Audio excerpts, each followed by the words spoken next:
In this video, I'll go over chapter 10 or 20, rest of August 2000. Soon after the plane landed at San Jose International Airport, Erica saw Agnes at the luggage counter. They made a quick detour to a grocery store where Erica purchased all of the perishable food that she'll need that week. At this time, Agnes gave Erica a sheet of paper with the names and addresses of all of the businesses in the South Bay that will give Erica a discount when she mentions Agnes by name. At the grocery store, she saw a sign that says they would take an additional 10% off when customers bring their own cloth shopping bags. As a result, Erica also stopped by the nearest department store to buy some bags. After she put her suitcases into her room and put food into the kitchen, Erica went to the property management office to learn about data entry and filing from Agnes. That evening, she picked up her mail, went back to her apartment. While she made dinner, she got to know some of her neighbors with some small talk. She learned which ones are going to the same private public university that she'll be attending, which ones are attending a different college, and which ones are new graduates who need an affordable place to live. So far, there are 6 of them in the apartment. Erica surmised that the remaining 4 will start school in September. After she cleaned up, she went to the restroom. Much to her dismay, she saw that someone had put a used sanitary pad that wasn't even wrapped up and covered. After carefully asking around, she found the person who did that and carefully explained why this is not acceptable behavior. Granted, only women share that bathroom. However, they have guests who are male who might use their bathroom. When she asked why this is why I need to say these out loud so I can edit it. When she asked why Erica doesn't use any disposable pads, she went to her room, grabbed one of her clean washable underwear, and Charlotte explained to her how to use it. When one of them asked how much they cost, Erica explained that they are washable over the course of the year. They're way cheaper than buying disposable ones. After they asked where they could purchase them, Erica gave them the name of the department store in San Francisco.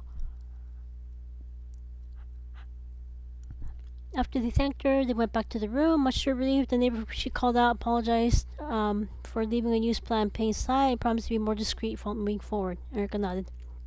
That evening, she took her electronic keyboard out of the box and assembled it onto her desk. After making certain that it works, she plugged in her headphones, resumed practicing the piano for about a couple of hours. She made certain to do this each night on the keyboard.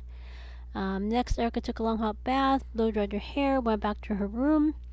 At this time, she went through her mail after opening them up from the Department of Motor Vehicles.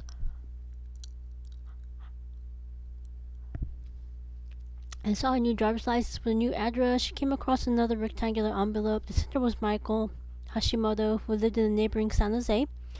She was not surprised since she gave his parents a postcard with a new address. And then he introduced himself, said that he would like to meet her in a public place. He suggested Temple in San Jose, and he included his phone number. Although it was late, she felt the full effect of jet lag by then.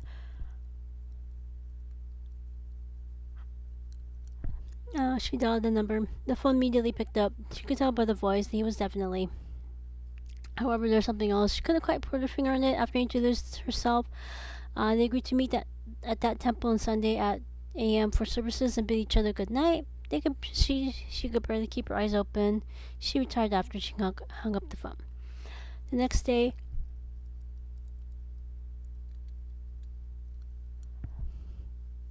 Erica went to work at the property management office. When she worked, Agnes showed up. Erica showed her defensive driving certificate. Agnes immediately gave her the keys to Erica's car. They drove to the car insurance agency. After she gave them her certificate, they lowered her car insurance, gave her a quote. When Erica got out her checkbook to pay for it, they gave her a new insurance card to put into the dashboard. On the way back, they stopped by the car dealership. The office manager gave Erica a custom-made waterproof car cover. Granted, it doesn't rain that much in San Jose, but you never know. When it rains, it pours. After he told her the price, she paid for it, gave her the receipt. Once they returned to the apartment, Erica put the car cover on. They engaged in small talk, but they got her stuff back to her apartment after she put everything away. She went back to the property management office where Agnes continued to train Erica on data entry and filing.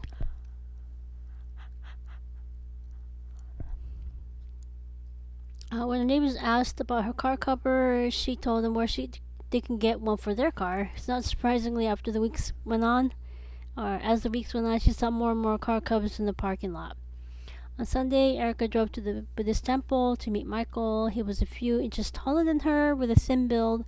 He wore the finest clothes and was clean-shaven, clean-cut hairstyle. After exchanging pleasantries, they went to the temple. Erica made sure to bring her prayer beads with her, and they attended the services. After the priest wished all of them a good week, everyone went to a straight line, walked out of the temple. But this time, it was near lunch. They went to a nearby Japantown, and he had her pick the restaurant. He had her start by telling him about herself after she told him about the events of the past year. Accept her family situation. He told her about his life. His parents are third generation Japanese Hawaiian. Since they went through World War II in Hawaii, and they started to completely resolve their trauma before getting married. As a result, both of them are well into their 30s when they finally got married. Erica did disclose that her father has unresolved issues growing up in post-war Japan. On the other hand, her mother grew up in a fishing village that never saw combat, so she thinks her mother's side of the family were spared from developing post-traumatic stress. He nodded. Let me sing a beat. He continued. After his parents got married, they decided to move to California. The reason is because his father's a middle child. There's no way he'll inherit the family's pineapple farm.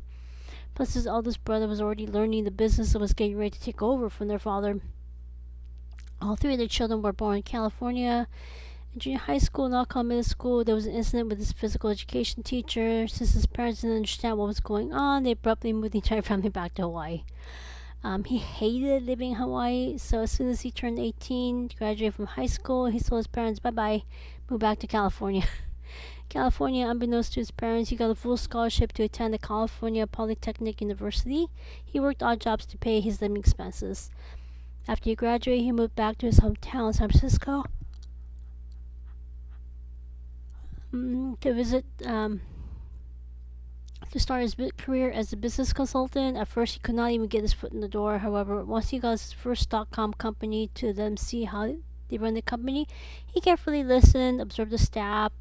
After he gave them his recommendation, they gave him a check plus royalties. As word spread about him, one client company became two client companies, two became four, so on and so forth. After about a year, he quickly realized that most of his client companies are actually in the South Bay. And by this time, his parents moved into Erica's father's duplex, so he asked his parents for assistance in finding the right place to live. They referred him to Agnes. Agnes immediately found him a studio apartment in San Jose. By this time, they finished lunch. He says that he needs to drum up additional business in the South Bay. She asked if she would like to continue this conversation next Sunday. So he asked her, let me see, if she would like to continue this conversation next Sunday. When Erica nodded, he paid his bill, excused himself. Erica was stunned. She never met anyone like him before. Talking with him was as easy as talking with Chiaki. Erica and Michael just understood each other, cut to the chase. Now she understood why his parents really wanted her to meet their son. She realized she would learn a lot from him. At this time, she paid her bill. On her way home, she went to the grocery store on Agnes's list with her cloth bags and went grocery shopping. Next, she returned to her apartment. Since the public university will start classes the following week, she continued to unpack. Next day, she continued to work at the property management office. During her mid-morning break, she went outside, saw a newspaper stand. After she saw the price, she had second thoughts. During her mid-afternoon break, she went to a convenience store that was across the street. At the counter, she saw a tray marked 50% off. In it, she saw the weekend newspaper. After she paid for it, she took it to the shared living room, put it on the coffee table. That evening after work, she saw an empty food container marked newspaper fund. She also saw that some people removed that week's advertisement. She was disappointed. She was going to go through them to find deals. The following morning, she asked the property manager if she could get a cork board, and when he asked for an explanation, she said that she wants to post that week's advertisements in the central place. After he said that he'll be back in an hour, she nodded. When he returned with 5 cork boards, he called his maintenance man to install one in each of the floors. After she thanked him, he nodded. During a break, she went back to the convenience store to get the previous day's newspaper. After she paid for it, she went back to her apartment and put it on a coffee table. By the end of the week, the coffee table was full of newspapers, so she put the old newspapers into the recycling trash can that was in the kitchen. She also saw that people put more than enough money for the newspaper fund. At the end of the month, she ended up using extra money for a pizza party. So, yeah, typical college. The following week, again, Erica posted the advertisements on the cork board. Also, she posted each campus's academic calendar. That way, everyone will know when their neighbors need 24-hour quiet to study for midterm exams and final exams. When more neighbors moved in, she added their campus's academic calendar to the cork board. Other events came out, such as concerts, plays. Her neighbors added them as well. And she also finally got a chance to do her laundry. The clinic was way easier with only 3 people using the laundry room. So she could wait until after 7 p.m. to do her laundry. But the apartment that she's in right now has 50 people. And there's only 10 washing machines, 10 dryers.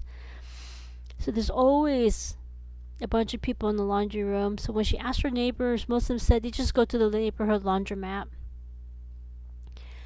Since she couldn't afford someone to take her laundry out of the machine, she brought one of her books with her, stayed in the laundry room until they were clean and dried. Then she returned to her apartment to fold and put them away. And when she brought it to the property manager's attention, they said that they'll get back to her on that.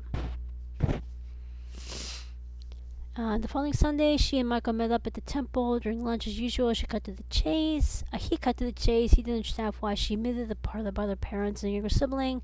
She explained that trust builds slowly. He gave it some thought. He carefully said, "Trust me."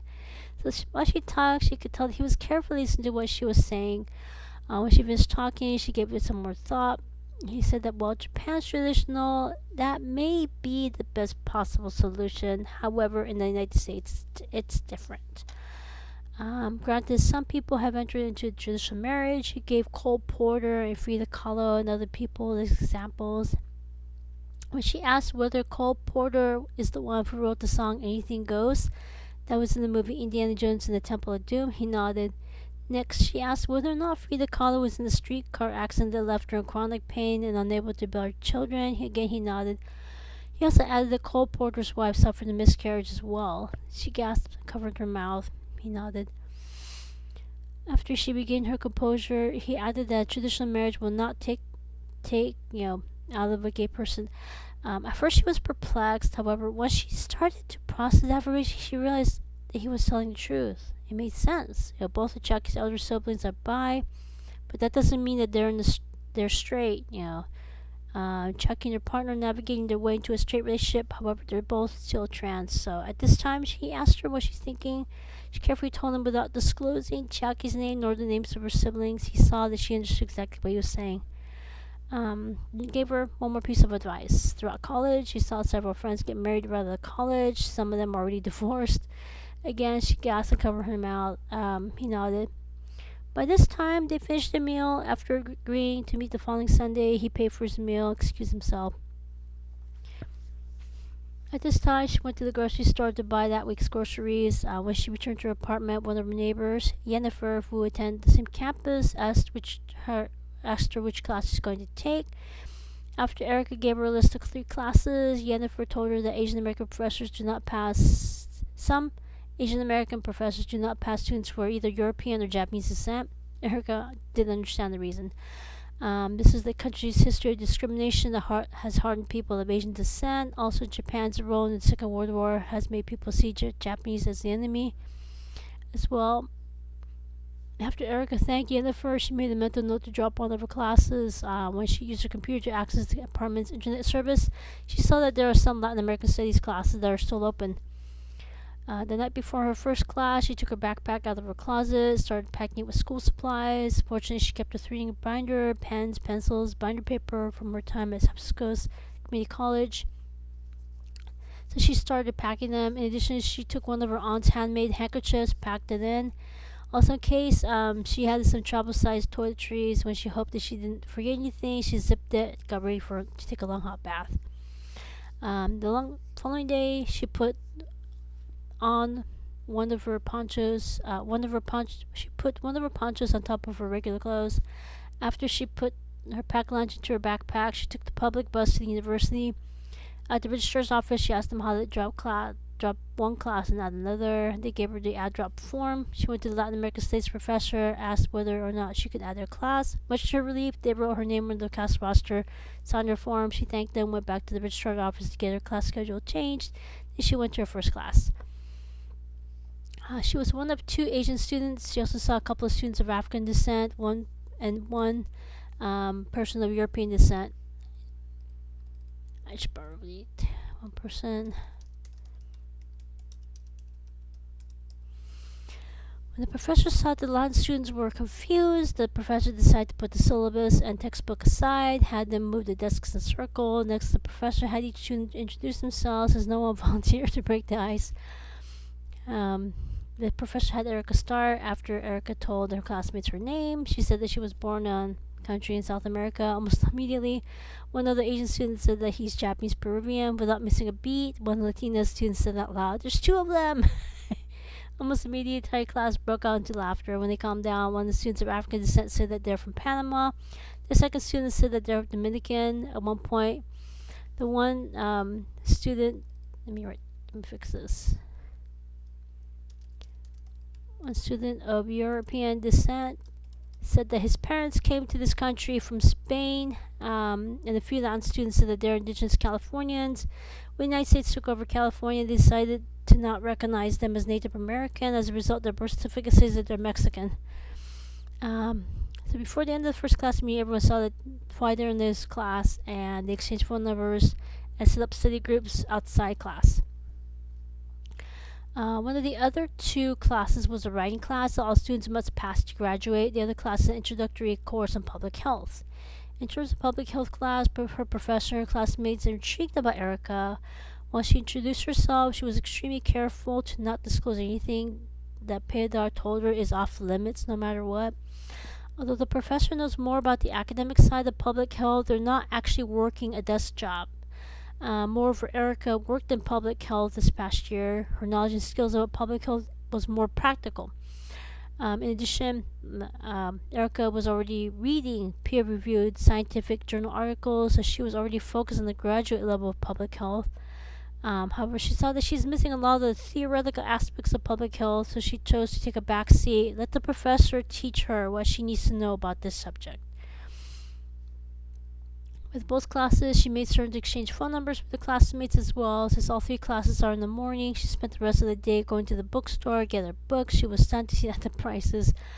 However, since many student expenses are income tax deductible, she made certain to keep the receipts in place, put them in one place on her desk. To keep the receipts in one place. Let's see, desk.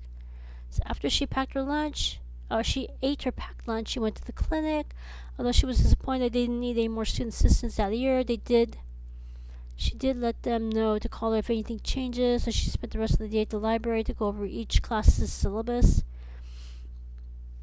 read the first chapter of each book, and started doing her homework. Around 4 p.m., she walked past the on-campus housing office. An enthusiastic student asked whether or not she's a first-year student.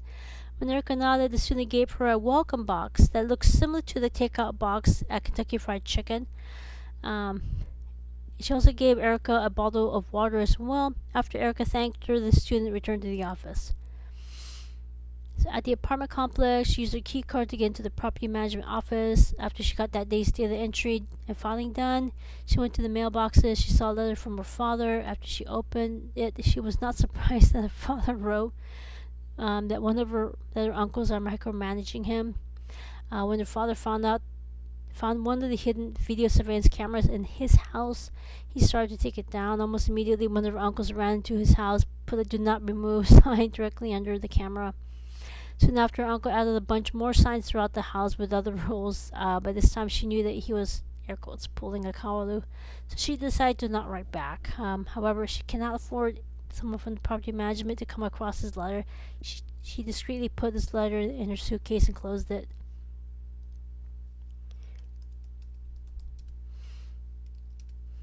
When she opened the welcome box that the on-campus housing assistant gave her, they were travel sizes of toiletries, including disposable sanitary napkin and coupons good toward her next purchase of toiletries.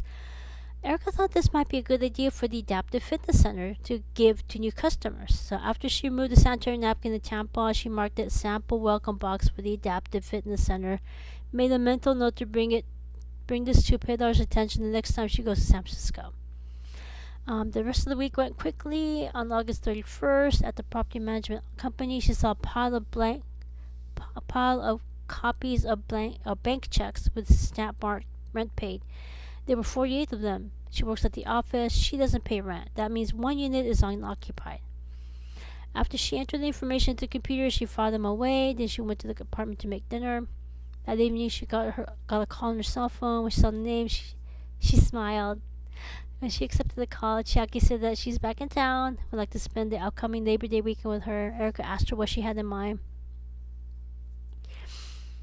Chiaki immediately said, Santa Cruz Beach Boardwalk. Erica said, it's been a while since she last went there with her family. She asked which day. Chiaki said she'll pick her up on Sunday, go to a local temple, head there right after services. Erica says she goes to services with a friend to blank temple. So she didn't mention the name of the person that she's been seeing. So Chiaki replied to bring them, bring them as in like bring them with you to the boardwalk. Erica said that she'll ask and we'll call right back. After Chiaki hung up the phone, she called Michael. He immediately picked up the phone. She asked him if he has any plans for Sunday afternoon. He said that he doesn't know why, and she said the two of her friends are from San Francisco, would like to join them for service on Sunday. Then they'll head to Santa Cruz to go to their boardwalk. He said he would like to meet her friends. She said that she'll let them know. After he hung up the phone, she called Chucky back, told him they would join them. Chucky was thrilled, said that they can figure out the car situation at that time. When they ended the phone call, Erica looked forward to getting some fresh air on the Central Coast. On Friday evening, when she returned from the university, she went to the mailbox. She saw a card that said that there was a package for her in the property management office. When she used the key card to get in, she saw a cardboard box from Japan. It was from her aunt. After she completed that day's data entry, she took a box to the apartment. When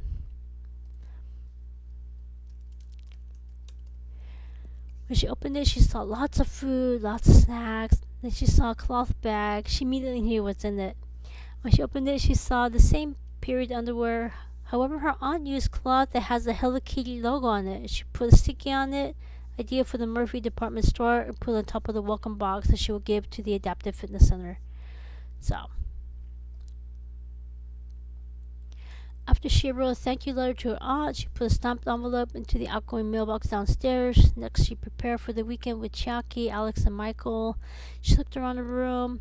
She went over how they would react if they saw what's in her rooms. Her eyes quickly landed on the period underwear for the department store and the welcome box for the Adaptive Fitness Center. So she put them on her chair and pushed her chair under her desk.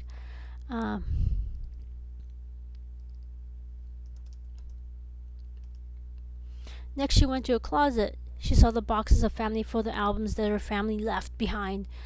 When she found her oversized French handkerchief, she used it as a temporary cover. So after she finished going over her room, she prayed that everything is covered that needs to be covered. When she was completely satisfied that everything is covered or put away, she took a long hot bath. So, questions, comments, constructive criticism, let me know, and I shall see you next time. Take care.